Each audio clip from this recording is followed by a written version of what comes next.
இந்த சமயத்தில் தலைவர் கலைஞர் அவர்கள் சொன்ன ஒரு விஷயம் என்னுடைய ஞாபகத்துக்கு வருது.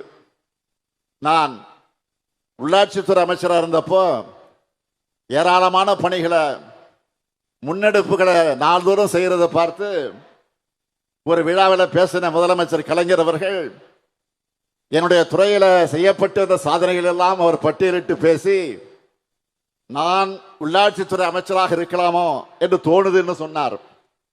இன்னைக்கு அதே ஏக்கம் எனக்கு வந்திருக்கு. நானே விளையாட்டுத்துறையையும் கவனிச்சுக்கலாமே என்று இப்போ எனக்கு தோணுது. காரணம், உதயநிதியுடைய பணிகள் அப்படி இருக்கு. ஆகவே உதயநிதியுடைய பணிகள் இன்னும் சிறக்கணும்.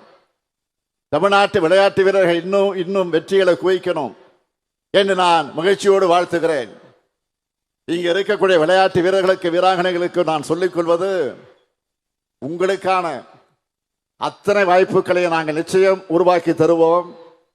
நீங்கள் விளையாட்டில் கவனம் செலுத்தி முறையா பயிற்சி பண்ணி உங்க திறமையால நம்ம தமிழ்நாட்டுக்கு, இந்திய நாட்டுக்கு பெருமை சேருங்க.